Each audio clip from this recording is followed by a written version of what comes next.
시청자분들 반갑습니다. 멘토의 투자노트 이주호 멘토입니다. 자, 오늘은 이주호의 바텀업 시간입니다.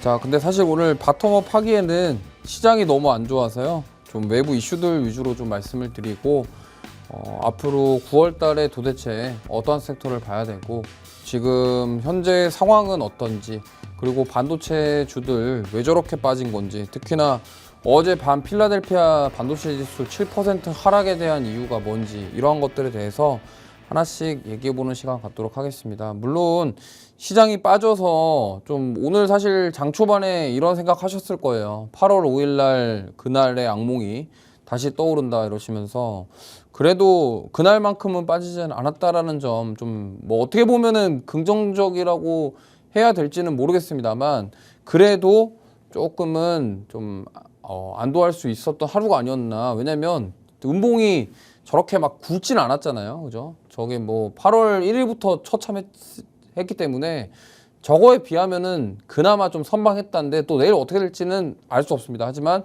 그럼에도 불구하고 이런 장에서도 내일 또 수익을 챙겨볼 만한 섹터들, 또 지금 힘이 좋은 섹터들 위주로 하나씩 살펴보도록 하겠습니다. 자, 일단 첫 번째로 한 달 만에 경기 침체 우려 재점화.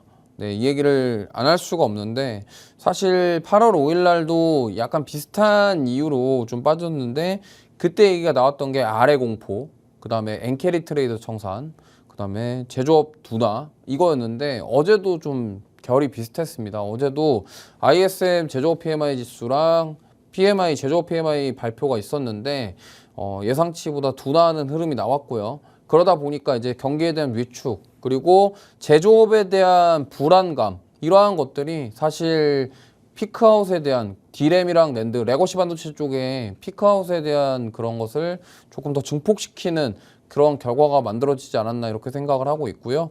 그리고 제조업 둔화의 중심에 요즘에 인텔이라는 기업이 한몫하지 않았나, 이렇게 생각을 하고 있고요.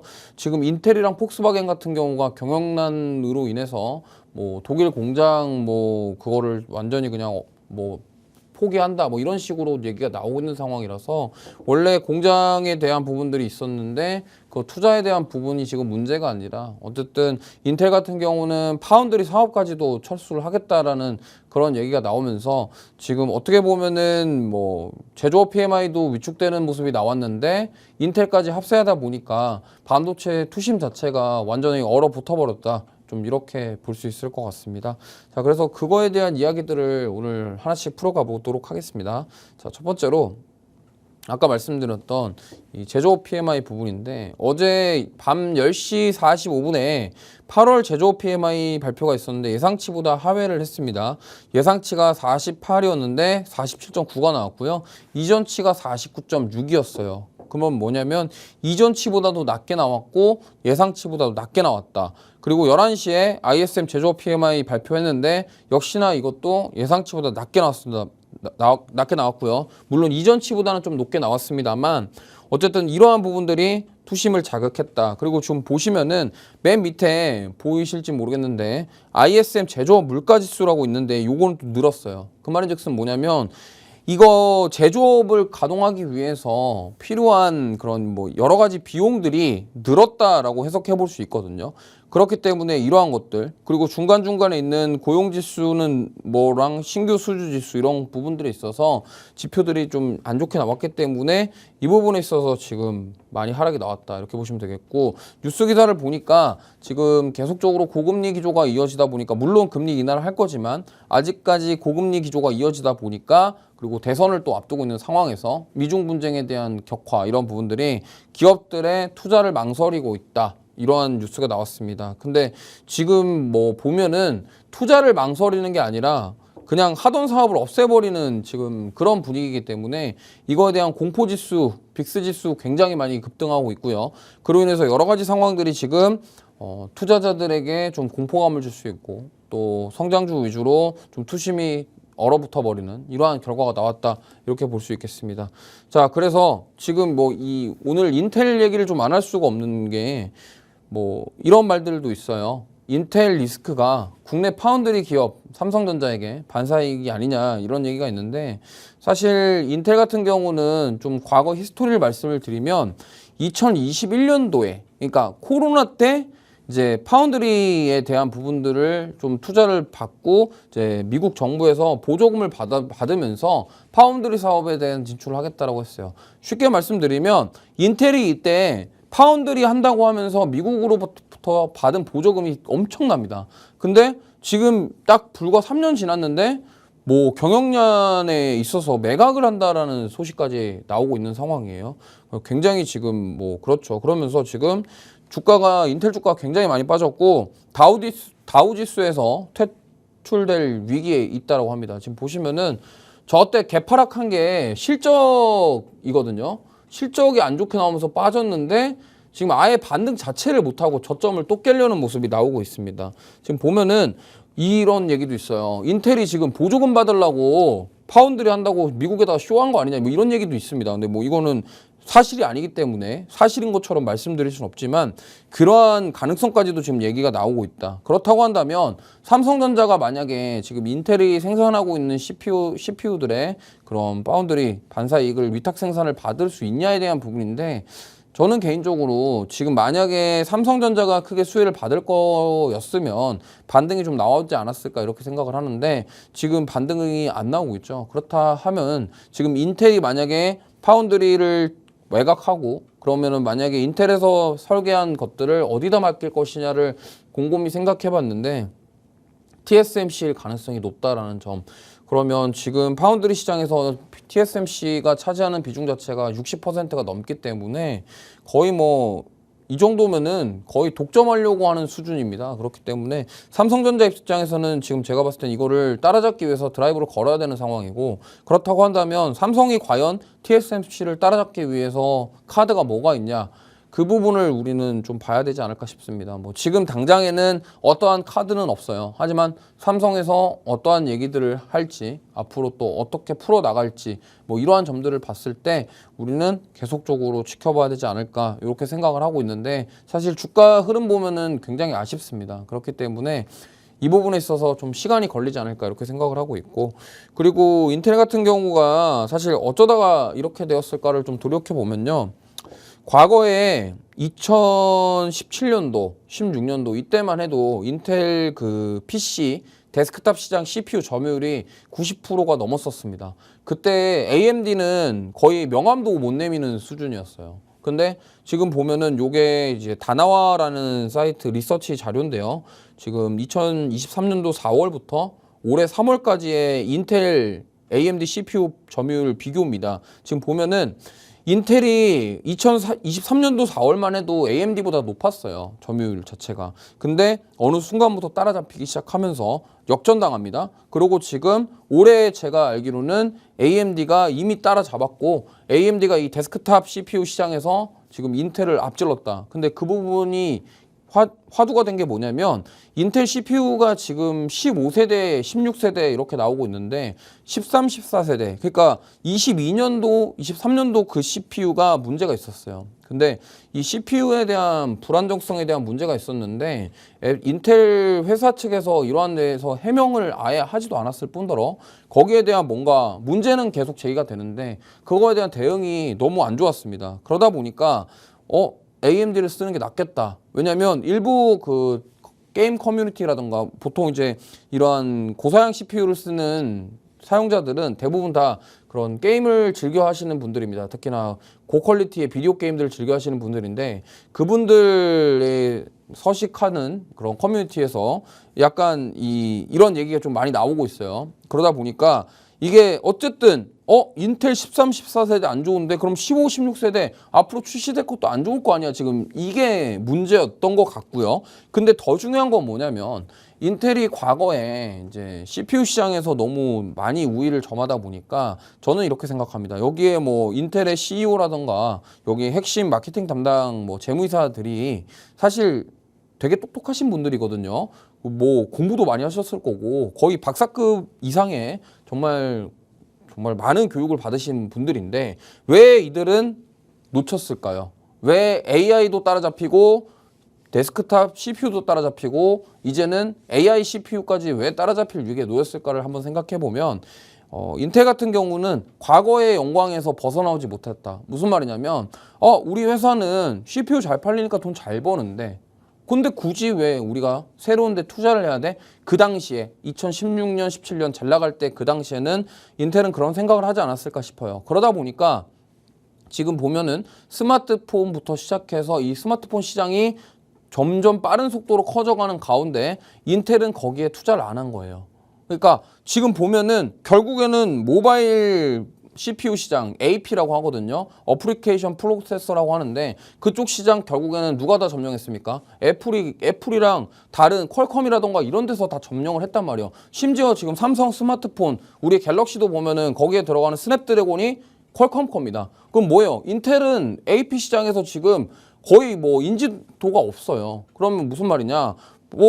인텔이 그러면 앞으로 가야 될 방향은 뭐야? 이렇게 생각을 해본다고 한다면 지금 보면은 그렇다고 해서 인텔이 GPU도 원래 GPU 사업도 했었습니다. 근데 지금 GPU 누가 제일 많이 만들까요? 엔비디아가 제일 많이 만들죠. 그 다음에 AMD가 라데온도 만들고 그리고 AMD가 라이젠도 따라잡았고 그럼 남아있는 것은 지금 인텔이 그동안 뭐 점유율을 뺏긴 거를 찾아오는 거 그리고 앞으로 시장에서 뭘로 가지고 땡겨올 것이냐에 대한 부분인데 지금 인텔이 사활을 걸고 있는 거는 AI 데스크탑 시장이에요. AI 데스크탑 CPU, AI CPU 이쪽인데 결국에 거기가 지금 만약에 지금 하고 있는데 그게 만약에 실제적으로 매출이 안 나온다 그러면 제가 봤을 때는 이 인텔은 이거는 뭐 제 사견입니다만 역사 속에만 존재하는 기업이 될 수도 있다라는 생각을 하고 있어요. 그러다 보니까 어쨌든 이러한 것들 때문에 지금 제가 뭐 사담을 좀 많이 했습니다만 인텔의 이런 과거의 스토리를 어느 정도는 알고 계셔야 이거를 제가 왜 얘기했냐면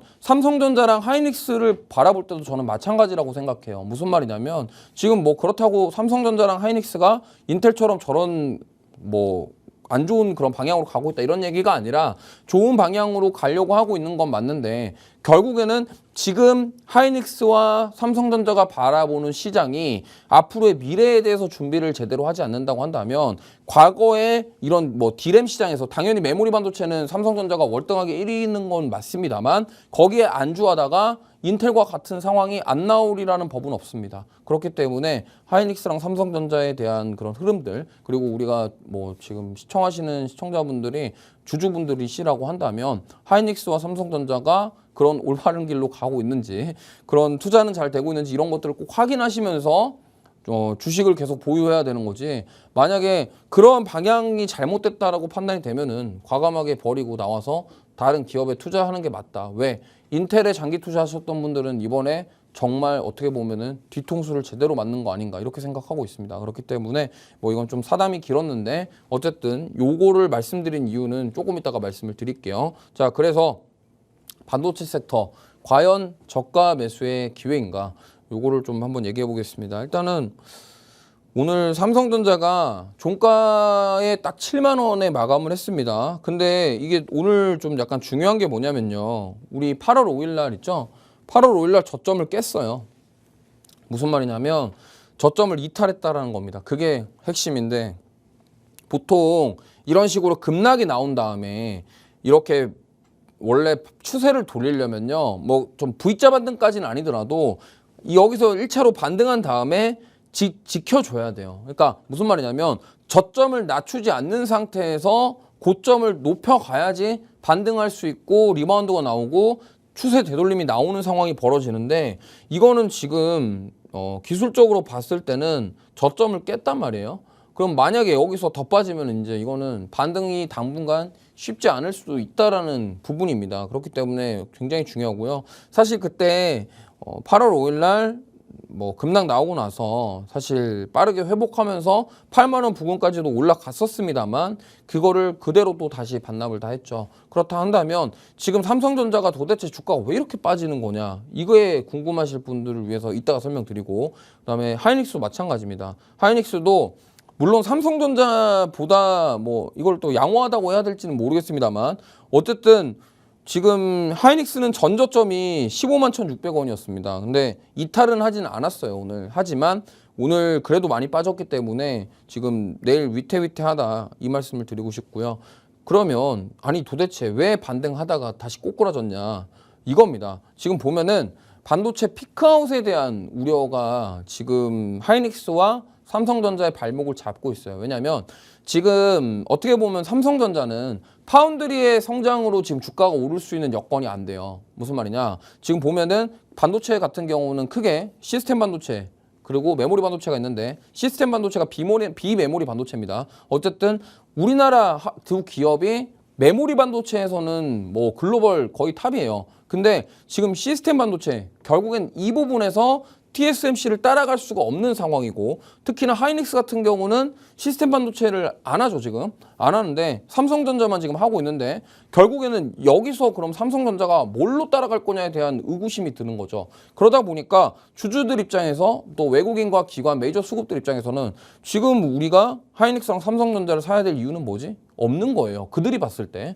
그렇기 때문에 그러면 이게 만약에 지금 저가 매수의 기회냐라고 생각했을 때 아직 저는 확인이 필요하다는 말씀을 드리고 싶고요. 그렇다고 한다면 도대체 뭘 확인해야 되는 거냐? 자, 지금 반도체 섹터들이 전반적으로 급락이 나오고 있고 투심이 빠지는 이유 중에 하나가 3분기 이제 피크아웃이다. 특히 우리나라에서 돈을 제일 잘 벌고 있는 레거시 반도체 쪽에 대한 피크아웃에 대한 우려가 있습니다. 근데 이거를 우리가 왜 확인해야 되냐면 지금 미국에서 계속적으로 뭐 얘기 나오는 게 이런 3분기에 대한 업황에 대해서 원래 사실은 24년도 초에 그러니까 1월달, 2월달만 해도 이 업황이 하반기에는 개선될 것이다라는 얘기가 계속 나왔었어요. 근데 갑자기 정말 6개월밖에 안 됐는데 이거를 갑자기 피크아웃이다 이래버리니까 당황스러운 거죠. 그 말인즉슨 뭐냐면 제가 봤을 때는 지금 미국에서 그렇게 피크아웃이라고 주장하는 이유는 결국에는 제조업의 둔화와 그러면 지금 그동안 올해 AI 붐이다 해가지고 작년부터 많이 만들었다라는 거죠. 그러면 이 많이 만든 것들이 소화될 때까지 시간이 필요한데 그거에 대해서 지금 이렇게 찍어내면은 결국엔 이거는 피크아웃이다라고 판단한 것 같고 재고가 늘어나고 수익성이 악화될 수 있기 때문에 이거에 대한 피크아웃이다라는 전망을 지금 골드만삭스라던가 이러한 데서 내고 있는 것 같아요. 근데 제가 봤을 때는 그게 틀렸다라고 하는 게 아니라 그럴 가능성도 있다는 건데 지금 국내 증권사 애널리스트들 분들 얘기를 들어보면 하반기에 좋아질 것이다라는 얘기가 많아요. 그러면 둘이 얘기가 상반되잖아요. 그럼 지금 상황에서 우리가 할 수 있는 건 뭐냐면 반도체 추가 매수, 저가 매수 이렇게 보는 게 아니라 자 3분기 실적을 한번 열어보자. 그러면 3분기 실적 발표가 언젠가요? 10월 중순부터 시작되죠. 그러면 한 달 정도 남았는데 그럼 그때까지 사지 마요. 네, 안 사시는 게 좋아요. 지금 굳이 이걸 샀는데 저점 깨고 더 빠지면은 답이 없습니다. 그렇기 때문에 이미 보유하고 계신 분들은 추가 매수하고 싶다고 하더라도 조금 더 보시는 게 좋을 것 같고 결국에는 이 3분기에 D램이라던가 랜드, 그러니까 레거시 반도체, 메모리 반도체 실적이 올라와주는 모습이 나오면 그 피크아웃에 대한 우려를 완전 깨버릴 수 있거든요. 그럼 피크아웃의 우려를 깬다라는 것은 결국에는 그거를 바탕으로 해서 HBM 시장은 더 성장할 것이고 그리고 이걸 통해서 삼성전자는 파운드리로 조금 더 집중할 수 있겠다 이런 계산이 되는데 지금 만약에 이 3분기부터 D램이라던가 낸드의 피크아웃에 대한 이런 논란을 논리적으로 깨지 못하면 이건 주가가 올라가기 쉽지 않아요. 그렇기 때문에 저는 그 시간이 필요하다 이렇게 말씀을 드리겠습니다. 그래서 지금 보면 어제 국제 유가도 급락이 나왔던 이유는 하나예요. 경기 침체. 경기 침체 우려가 계속되고 있기 때문에 그렇고 그게 제조업 중심으로 지금 일어나고 있다라는 점. 그래서 첫 번째로 실적 확인이 필요하다는 말씀을 드렸는데 그래서 제조업 둔화와 경기 침체 우려가 공존하고 있는 상황. 여기서 인텔까지 가세해가지고 완전히 그냥 투심을 얼어붙게 만든 게 첫 번째 이유고 두 번째는 아까도 말씀드렸지만 메모리 반도체의 이 피크아웃에 대한 부분들을 확인할 필요가 있다. 그 다음에 세 번째 HBM은 별개로 보셔야 돼요. 왜냐하면 이 지금 HBM을 뭐 메모리 반도체에 엮어가지고 그럼 HBM 실적 잘 나오면은 괜찮은 거 아니야? 이렇게 생각하는데 나중에 실적 발표할 때 꼭 두 개 구분해서 보셔야 되는 게 지금 여태껏 삼성전자랑 하이닉스 주가가 올랐던 이유는 HBM 때문이에요. 그러니까 레거시 반도체 때문에 주가가 오른 게 아니라 HBM 때문에 기대감으로 올랐단 말이죠. 근데 밸류를 다 땡겨와가지고 주가 올라가다 보니까 하이닉스 밸류 대비 비싸다 해가지고 지금 빠지는 거거든요.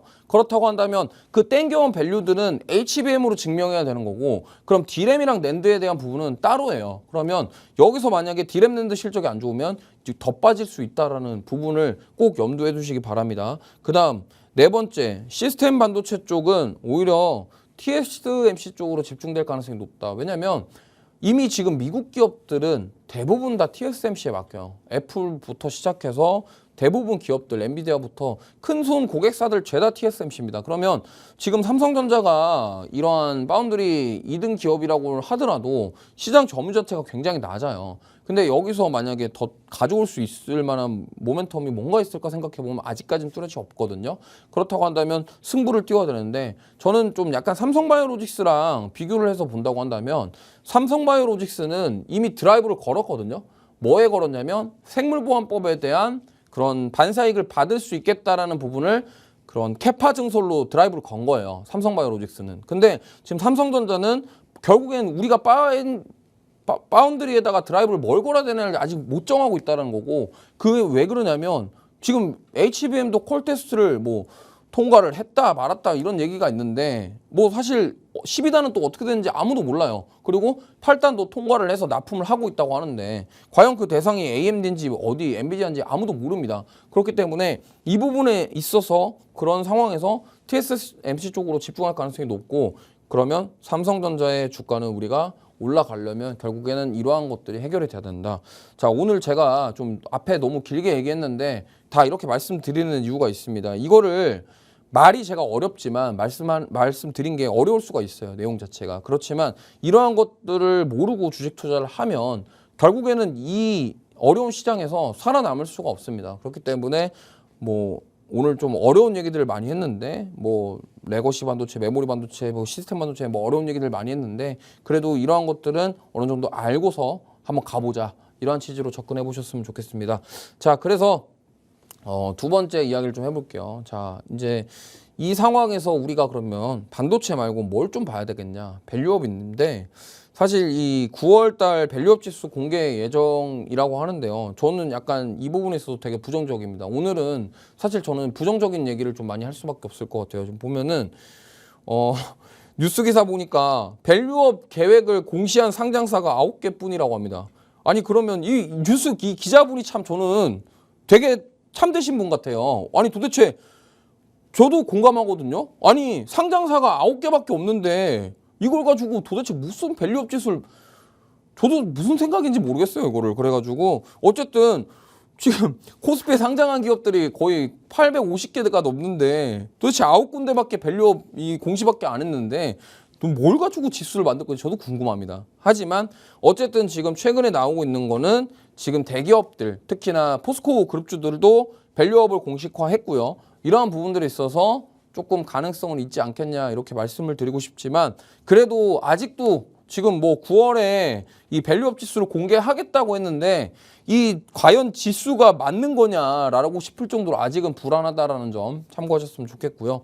그렇다 한다면 지금 그동안 밸류업이라고 해서 많이 올라왔던 자동차, 금융, 보험 이런 쪽으로 봐야 되는 거냐, 아니면은 다른 것도 봐야 되냐. 저는 이 비금융 기업을 좀 유심히 보셔야 된다고 생각해요. 비금융이라고 하면 뭐냐면 지금 밸류업 수혜주라고 불렸던 곳들이 대부분 다 보험, 금융, 뭐 지주사, 자동차는 좀 약간 논외였죠. 증권 뭐 다 금융 쪽이잖아요. 근데 자동차만 유일하게 비금융인데 이 자동차는 사실 현대차 같은 경우가 워낙 이제 이쪽으로 강하게 얘기를 했었기 때문에 들어간 거고요. 그 외에는 딱히 없어요. 그럼 보면은 그렇다고 한다면 이제 그러면은 이런 재계에서 약간 밸류업의 시동, 드라이브를 걸 건데 그럼 비금융 기업들이 동참한다. 그러면 우리는 이제 기존 말고요. 기존 기업들 좋아요. 많이 올라왔고 좋은데 다른 비금융 말고 포스코 그룹주 같은 그런 데도 보셔야 된다. 왜? 자, 포스코 퓨처인 같은 경우가 이 밸류업 기대 때문에 엊그제 급등이 나왔었어요. 월요일이죠. 월요일날 급등이 나왔었는데 그러면서 전날 이제 2차 전지가 전반적으로 싹 다 올라왔거든요. 근데 저는 이렇게 생각합니다. 과연 포스코가 도대체 밸류업을 왜 약간 이렇게 얘기를 했을까에 대한 부분인데, 사실 저는 이렇게 생각해요. 어쨌든 기업 입장에서도 자기네들에 대한 기업에 대한 이미지, 그런 브랜드를 생각한다고 한다면 밸류업에 동참하면서 뭐 물론 구체적인 어떠한 주주환원 책이 어떤 내용일지 모르겠습니다만 그거에 대한 기대감, 그리고 주가 자체도 지금 포스코 그룹주들 얼마나 많이 빠졌습니까? 많이 빠졌기 때문에 여러 가지 차원에서 이러한 부분들 참여를 하지 않았을까. 근데 이 참여한다는 소식에 의해서 정말 엄청난 거래량이 나오면서 월요일날 급등이 나왔는데 연속적으로 이어갈 수 있을지는 조금 더 봐야 되겠다는 말씀 드리겠습니다. 그래서 정리를 하면 비금융 기업 중에 지금 볼만한 거는 포스코 그룹주다. 이 말씀을 좀 드리고 싶고요. 자, 그 다음에 자 이겁니다. 이제 또 세 번째 이슈인데요. 아이폰인데 과연 사실 이거 LG노텍이랑 BH 들어가신 분들 배신당했죠. 이거 사실 좀 월요일날 사신 분들 배신당했는데 이게 왜 그러냐면 하필 이제 중국 화웨이에서 아이폰 16 공개일에 3단 폴더블 폰을 공개한다고 밝혔습니다. 이거 뉴스 나오면서 이제 어제부터 LG노텍이랑 BH랑 급락 나왔거든요. 그런데 이게 참 저는 이렇게 생각해요. 과연 아니 샤오미가 3단 폴더블 공개하는 거랑 저 아이폰이랑 뭔 상관이길래 저렇게 빠질까 이렇게 생각을 해보면요. 결국엔 이겁니다. 지금 뭐 그동안 중국에 대한 그런 사실 애플은요. 지금 중국의 영향을 굉장히 많이 받는 기업이에요. 무슨 말이냐면 애플 주가가 출렁일 때 중국에 대한 매출 둔화가 가장 컸어요. 그만큼 중국 시장이 크기 때문에 인구가 워낙 많으니까 시장 자체가 큰 겁니다. 왜냐면 애플 입장에서는 우리나라 인구 뭐 5천만도 안 되는데 여기다가 아이폰 한 명씩 다 팔아봤자 저기 중국 가갖고 마케팅 잘하면은 그 우리나라 인구의 몇 배를 팔 수가 있어요. 그러다 보니까 지금 애플 입장에서는 중국에 집중할 수밖에 없는 거고, 근데 사실 중국 입장에서는 야 우리 이제 아이폰 그만 써, 우리 거 써야 돼, 지금 이런 분위기예요 중국도. 근데 그런 상황에서 LG노텍이 딱 이렇게 주가가 올랐는데 갑자기 샤오미 남들이 공개하는 갑자기 3단 폴더블 폰 나온다고 하니까 그거에 대한 그런 겁먹었다고 할까요? 어떤 두려움, 그 다음에 부담감 이런 것들 때문에 단기 차익 매물이 세게 나왔다. 좀 이렇게 해석해 볼 수 있겠습니다. 그래서 사실 월요일날 사셨던 분들은 조금 약간 뒤통수 맞은 느낌이실 텐데 지금 어쨌든 이것도 마찬가지예요. 뭐 아직 실적에 대한 부분들 뭐 확인할 기간이 많이 남아 있어서 지금 오히려 빠졌을 때 저가 매수의 기회라고 생각해 볼 수도 있겠지만 그렇다고 매수하기엔 좀 두렵습니다. 그렇기 때문에 만약에 아이폰 16이 정말 호평을 받고 그다음에 샤오미 폴더블 폰 뭐 이런 말 하면 안 되지만 이게 약간 좀 망해버리면은 반사이가 얻을 수 있으니까 이런 것들 한번 고민해 보셨으면 좋겠습니다. 자, 그다음 뭐 LG노텍 차트인데요.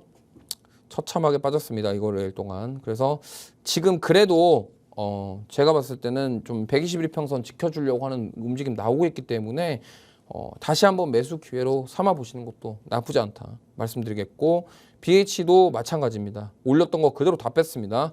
그래서 사실 BH는 저는 좀 아쉬운 게 이게 밸류 대비 지금 굉장히 싸거든요. BH는. 근데 그럼에도 불구하고 주가가 너무 못 올라서 그게 좀 아쉬운데 아이폰이 이번에 흥행하면은 좀 가능성이 있다. 그리고 뭐 들리는 말로는 지금 이미 아이폰 16 교체 수요가 많이 없고 오히려 15 교체를 다 해버렸다라는 얘기가 있습니다. 그게 이미 주가 선반영됐다 이런 얘기도 있기 때문에 투자에 참고하셨으면 좋겠습니다. 자, 그래서 오늘 국내 증시 9월은 뭘 봐야 될까요? 근데 뭐 이따 섹터들 얘기하겠지만 그래서 뭘 봐야 될까요? 이따가 말씀드리겠고요. 그래서 코스피는 뭐 오늘 사실 코스피 코스닥 그냥 안 볼게요. 이거 뭐 봐서 의미가 있겠습니까? 지금 이미 마음 상하셨는데 자, 그래서 오늘 사담이 좀 길었지만 잠시 쉬었다가 와가지고 그러면은 9월 달에 도대체 뭘 봐야 될지 어떤 섹터들을 한번 봐야 될지 얘기해 보도록 하겠습니다.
네, 돌아왔습니다. 자, 이렇게 어려운 시장 속에서도 우리가 봐야 될 섹터들 하나씩 얘기해 볼 건데, 오늘 사실 이 섹터는 오늘 시장이 이렇게 빠졌음에도 불구하고 굉장히 강했습니다. 바로 첫 번째는 원전인데요.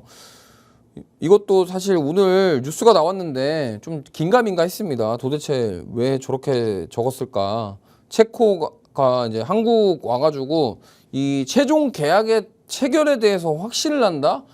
뭔 말인지 모르겠습니다. 이게 확신을 한다는 게 확정하겠다라는 건지 아닌지 뭐 체결이 될 것이다 이 얘기인지 잘은 모르겠습니다만 어쨌든 이런 뉴스가 나오면서 오늘 원전주들이 조금 올라왔습니다. 보시면은 한전산업인데 오늘 이 종목이 오늘 주인공입니다. 사실 한전산업은 그런 한전 KPS라던가 한전 기술에 비해서 시가총액이 굉장히 작아요. 그리고 그 원전에 들어가는 일부 부분들만 담당하고 있는데 이 종목이 시총이 작아서 그런 건지 굉장히 강하게 올라왔었습니다. 오늘 중장기 이평선, 뭐 중기 이평선들 다 돌파하는 모습이 나왔고요. 만약에 여기서 정배열로 돌리면서 추가적인 상승이 나오면서 그때 발표했을 때 가격까지도 좀 빠르면은 좀 조만간 회복하지 않을까 이런 생각이 들 정도로 지금 굉장히 힘이 좋아요. 근데 지금 이 원전주들을 우리가 봐야 되는 이유가 지금 최근에 얘기 나왔던 것 중에 체코에 대한 부분도 있지만 불가리아랑 에너지 관련 MOU 체결도 했었고요. 그리고 이제 국제 에너지 관련 뭐 사무총장이 한국 와가지고 지금 신재생 에너지로 바로 넘어가기에는 무리다. 왜냐면 뭐 탄소 중립을 하기 위해서는 그 부족한, 그러니까 신재생 에너지의 공급망 자체가 부족하기 때문에 그러한 것을 채워주려면은 원전이 필요하다에 대한 이야기를 했습니다. 그러한 지금 이슈들이 있는 상황이기 때문에 하필 공교롭게 시장은 또 빠지고 있죠. 그러다 보니까 수급이 이쪽으로 왔고 제가 봤을 때는 만약에 지금 체코 건 말고 다른 건들이 지금 후보군에 올라와 있는 건들이 몇 건 있습니다. 근데 거기서 만약에 뭐 윤석열 대통령이랑 아니면 우리 정부 산업통상자원부랑 이런 쪽이랑 뭔가 미팅을 하거나 원전 관련 얘기를 또 한다고 그러면 저는 충분히 상승 여력이 있다. 근데 그동안 사실 많이 눌렸던 이유 중에 하나가 바로 웨스팅하우스의 태클이라고 할 수가 있는데요. 사실 뭐 이 말씀을 좀 드리고 싶어요. 웨스팅하우스는 걔네는 시공을 못해요. 설계만 하는 기업이거든요. 근데 웨스팅하우스의 주장은 우리가 설계한 원천 기술을 한국이 베꼈다. 우리 걸 가져가서 썼다. 근데 뭐 우리 입장에서는 말도 안 되는 소리 하지 마라. 지금 이런 상황인데 이제 찍어가지고 계속 분쟁하는 거거든요. 근데 저는 이렇게 생각합니다. 제가 만약에 체코 나라의 높은 사람이라면요. 뭐 설계 잘하는 기업도 좋지만 저는 시공을 잘하는 기업을 선택할 것 같아요. 근데 지금 웨스팅하우스는 시공에 대한 능력이 없어요. 그럼 뭐예요? 웨스팅하우스가 만약에 따오면은 어차피 시공 다른 데다 맡길 거거든요. 그럼 우리나라 같은 경우는 사실 이 한전산업 같은 경우는 플랜트 시공까지 하기 때문에 한전산업, 그 다음에 유지보수하는 한전 KPS, 그 다음에 뭐 우리나라 두산에너빌리티부터 시작해서 뭐 대우건설, 뭐 삼성물산 막 많잖아요. 그 우리나라 현대건설 그런 건설사들이 우리나라가 시공을 다 잘 하는 기업이고 실제로 우리나라 해양 플랜트라던가 이번에 보세요. CS 윈드 실적 나온 거 보세요. 이미 해외에다가 그런 밑거름이 되는 작업들은 우리나라가 잘하기로 소문이 났단 말이에요. 그렇기 때문에 제가 봤을 때는 웨스팅하우스와의 약간 이거 게임이 안 되는 싸움인데 미국을 등에 업고서 저러는 건지 모르겠습니다만 만약에 어쨌든 그래서 웨스팅하우스가 좀 두 손 두 발을 든다던가 체코가 야 이거 니네 안 하고 우리 한국이랑 할 건데 왜 니네 자꾸 이러지 마. 약간 오늘 그런 시그널이 나왔다고 판단을 해서 올라왔다 이렇게 좀 보고 있습니다. 그래서 오늘 한전산업 강하게 올랐고요. 그다음 에너토크도 오늘 조금 강하게 올라왔습니다. 근데 사실 에너토크 같은 경우는 굉장히 식총이 작기 때문에 투자를 하실 때 좀 유의하셨으면 좋겠고요. 그다음 이제 한전 KPS인데 아까 말씀드렸다시피 이게 뭐 좀 많이 헷갈리실 거예요. 한전 KPS는 뭐고 한전 기술은 뭐고 한전 산업은 뭐냐 이렇게 보시면 되는데 그냥 한전 KPS는 유지보수 이러한 AS와 관련된 사업을 하고 있다라고 보시면 되겠고요. 그 다음에 한전 기술이 이제 설계랑 시공을 다 하는 기업이에요. 그러니까 우리나라에서 설계를 다 하는 기업이 한전 기술밖에 없습니다. 그렇기 때문에 이 부분을 꼭 인지하시면 좋겠습니다. 자, 그래서 원전주들은 이렇게 하고 넘어가도록 하겠고요. 그 다음 두 번째 섹터입니다. 두 번째는 오늘 STO인데요. STO가 굉장히 많이 올라왔죠. 근데 이거 사실 이것도 좀 뭐랄까요, 이게 토큰 증권과 관련된 부분에 대한 법 제안에 대한 기대감인데, 이거 사실 솔직히 말씀드리면 확정된 게 아무것도 없거든요. 확정된 게 아무것도 없는데 지금 시장에서 갈 게 없다 보니까 이쪽으로 또 수급이 오고 있다. 오늘도 사실 윗꼬리 단 종목 많습니다. 참고하셨으면 좋겠고요. 자, 그래서 이 종목 같은 경우는 가장 지금 세게 올라오는 게 핑거라는 종목인데, 이게 뭐 사실 지금 여기 제가 찍은 건 이런데 뭐 오늘 종가가 어떻게 되는지 제가 확인을 못 해가지고요. 아, 저렇게 됐네요. 비슷하게 끝났네요. 비슷하게 끝났는데 지금 이 종목이 가장 셉니다. 이쪽에서는. 도대체 저게 왜 저렇게 올라가는지는 저도 잘 모르겠습니다. 하지만 어쨌든 이 STO라면 과거를 돌이켜 보시면요, 결국엔 뭐랑 연결될까요? 뭐 NFT, 그 다음에 코인, 뭐 메타버스 이런 쪽이랑 연결이 됩니다. 그렇기 때문에 결국에는 지금 저 토큰 증권과 관련돼서 지금 뭐 이런 얘기도 나오고 있습니다. 증권사에서는 저 플랫폼들을 이미 준비하고 있다. 상품화를 만들기 위해서 준비하고 있다. 아직 보여지진 않지만 상품화할 준비를 하고 있다라고 하고 있는데, 저는 이렇게 생각합니다. 아니, NFT에 투자를 하는 건 좋아요. 근데 거기에다가 뭐 한 가지 예를 들어서 좀 뭐 이거 제가 부정적이라서 그런 건데, 미술 작품에 투자를 한다고 쳐보겠습니다. 뭐 미술 작품을 쪼개서 투자를 했어요. 예를 들어서 아니 그러면 저 미술 전시된 작품이 1년에 거래가 몇 번 될지 어떻게 알아요? 뭐 예를 들어서 난 투자를 했는데 저게 만약에 미술품이 10년 동안 거래가 한 번도 없으면 수익은 도대체 어디서 나는 걸까요? 그건 안 된다니까요. 그러니까 거래가 이루어지고 거기서 발생되는 뭔가 수수료라던가 이런 것들 통해서 수익이 만들어져야 되는데, 뭐 미술품 NFT에 투자한 거 좋습니다. 근데 미술품이 거래가 안 되면 그거 어떻게 하는 거죠? 저는 그거에 의문이거든요. 그리고 뭐 예를 들어서 이런 얘기도 있어요. 부동산에 투자를 못하는 사람들이 그런 가상 뭐 이렇게 해가지고 그런 부동산에 투자할 수 있게끔 만들어준다. 아니 도대체 부동산에 도대체 NFT랑 어떻게 부동산을 투자를 하는지는 저는 모르겠어요. 근데 요즘에 하도 사회적으로 이슈가 많은 부동산인데 이게 과연 잘 될까? 이거에 대한 저는 의구심이 좀 드는 상황이라서, 그래서 말씀드리고 싶은 거는 이렇게 이슈에 의해서 올라오는 종목들은 그냥 이슈로 흘려보내셔라. 이게 과거에 겪으셨잖아요, 많은 분들. 21년도에 메타버스 관련주들 투자하신 분들 지금 다 어떻게 됐습니까? 위메이드 주가 어떻게 됐어요? 컴투스홀딩스 주가 어떻게 됐냐고요? 완전히 그냥 다 빠졌잖아요. 그렇기 때문에 물론 NFT에 대한 뭐 장점이 있겠죠. 당연히 이러한 여러 가지 장점들이 있겠습니다만, 결국에는 그 NFT를 활용해서 누군가는 돈을 벌려고 이러한 사업들을 벌리는 건데, 우리가 소액 투자라던가 분산 투자, 부분 투자가 가능하다라는 명목으로 이거를 쪼개서 투자를 했는데, 그 쪽에서 투자한 게 오히려 독이 될 수도 있다는 점은 꼭 참고해 두셨으면 좋겠습니다.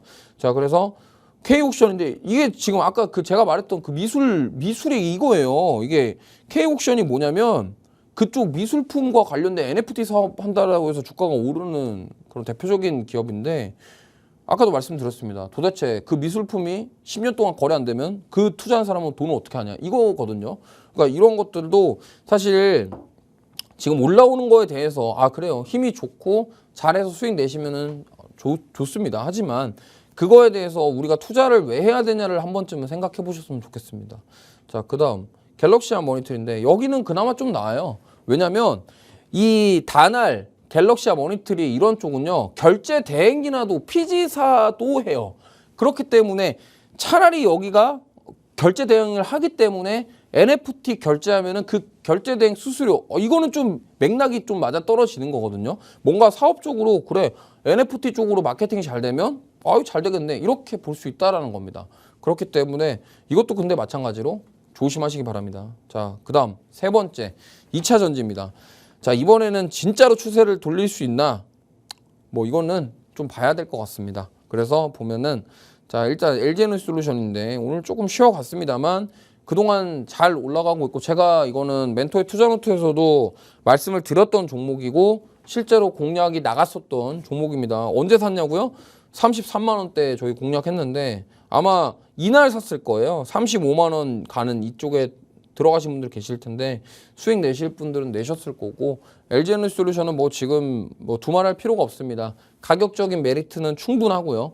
그리고 지금 이런 셀업체들이 올라오는 이유는 BMS와 관련된 연관고리도 있기 때문에, 그리고 앞으로 지금 남아있는 원통형 배터리와 전고체 배터리를 향해서 달려가고 있는 것들이 결국에는 지금 올라와주는 원동력이 되고 있다, 이렇게 보시면 되겠습니다. 자, 그 다음, 자, 요즘에 말도 많고 탈도 많은 전고체 배터리 관련주인데요. 지금 저는 이거 이렇게 생각해요. 너무나 좀 변동성이 너무 크고 좀 하루에 너무나 들쑥날쑥을 많이 하기 때문에 이건 진짜 접근하실 분들은 꼭 주의해서 진짜로 트레이딩 관점으로 짧게 대응하시는 전략 세우면서 대응하셨으면 좋겠습니다. 왜냐면 지금 보시면은 어제도 시가부터 이렇게 거의 한 10% 뺐거든요. 어제도 10% 뺀 다음에 오늘 갭 떨어뜨려 놓고 또 올렸어요. 그러니까 이게 지금 변동성이 매우 크다라는 점 참고하셨으면 좋겠습니다. 자, 그 다음 코스모 신소재인데, 저는 차라리 지금 후속 주자가 이런 종목이 아닌가 이렇게 생각합니다. 여기는 사실 양극활 물질 사업을 하고 있는 기업인데요. 여기는 물론 그런 양극재, 음극재도 하지만 어쨌든 물질, 소재와 관련된 사업하고 있고, 지금 하반기에 턴어라운드가 강력하게 기대되는 곳이 코스모 신소재입니다. 그렇기 때문에 아싸리 차라리 변동성이 좀 적더라도 이러한 종목군들, 지금 가격적인 메리트가 있는 종목군들을 저가 매수의 기회로 한번 삼아 보시는 것도 좋은 방법이다라는 말씀 드리겠습니다. 자, 그 다음 마지막 바이오입니다. 바이오인데 9월에도 믿을 건 바이오인가요? 저 이것도 잘 모르겠어요. 이제 뭐냐면 생물보안법도 발의되고 나면 또 새로 나오는 거 아닌가, 이런 두려움이 있거든요. 그렇기 때문에 지금 보시면은 유한양행 이거는 이제 더 이상 노코멘트 하겠습니다. 여기서 더 갈지 안 갈지 이제 아무도 몰라요. 그래서 하지만 단기간에 많이 올랐기 때문에 차익 매물 가능성이 있다라는 점 참고하시고, 만약에 여기서 가격 조정 안 나오고 시간 끌다가 위로 튀면은 제가 봤을 때 20만 원 이상까지도 늘어볼 수 있는 종목이다, 이 말씀 드리겠고요. 삼성바이오로직스, 네, 지금 100만 원 터치한 이후로 조금 지지부진한데 추세 자체는 계속 우상향입니다. 그래서 아직도 저는 삼성바이오로직스는 더 간다라고 보고 있기 때문에 눌릴 때마다 매수 기회로 삼아 보시면 좋겠고요. 알테오젠인데 알테오젠도 마찬가지입니다. 지금 바이오시밀러랑 다 좋아요. 그래서 지금 보면은 코스닥에 지금 시총 1위가 알테오젠인데, 지금 알테오젠은 남아있는 모멘텀들이 너무 많아요. 너무 많기 때문에 지금 좀 올라오시면 좋겠고, PD님이 오늘 에코프로비엠이 시총 바뀌었다고 하네요. 근데 이거 엎치락뒤치락 하니까 저기서 왔다 갔다 하고 있다라는 점 참고하셨으면 좋겠습니다. 자, 그래서 오늘 제가 앞에 사담이 좀 길어가지고 좀 시간이 많이 없는데, 그래서 탑픽주 설명드리고 마무리하도록 하겠습니다. 자, 오늘의 탑픽주는 아까 얘기했던 것 중에 하나 가져왔습니다. 원전인데요. 제가 이름을 까먹었던 한전기술을 가져왔고요. 한전기술을 가져왔는데 이게 지금 이름이 좀 헷갈려요. 한전 KPS, 한전산업, 한전기술 헷갈립니다. 그렇지만 어쨌든 자, 한전기술 아까 제가 살짝 설명을 드렸는데, 이 기업은 사실 우리나라 국내 유일하게 원자로 설계가 가능한 기업이에요. 그러니까 원자로랑 원전 설계 자체가 가능한 기업은 우리나라에 한전기술밖에 없어요.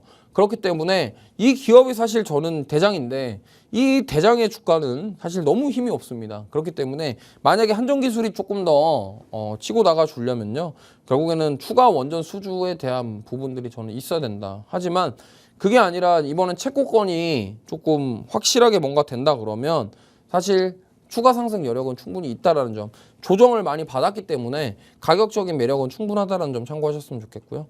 자, 지금 보시면은 아까도 말씀드렸던 것처럼 국내 유일 원자로 설계 및 발전소 종합 설계가 가능하다. 그러니까 설계가 가능한 기업입니다. 그리고 아까도 말씀드렸지만 웨스팅하우스는 설계만 해요. 근데 한전기술은 플랜트 건설도 가능합니다. 그러니까 이러한 장점이 있다라는 점, 그리고 사실 한전기술 혼자서만 하는 게 아니라 우리나라는 보통 이렇게 팀 코리아로 같이 움직이죠.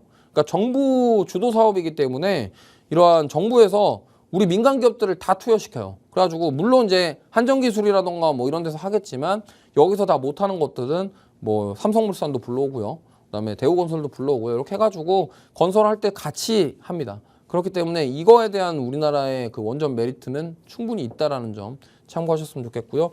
그리고 최근에 불가리아와 에너지 분야 MOU가 체결이 됐는데, 사실 저는 이렇게 생각해요. 체코 이후에 이제 유럽발 원전 추가 수주도 기대해 볼 수 있겠다. 지금 유럽이라는 나라가 여기 체코만 있는 것도 아니고요.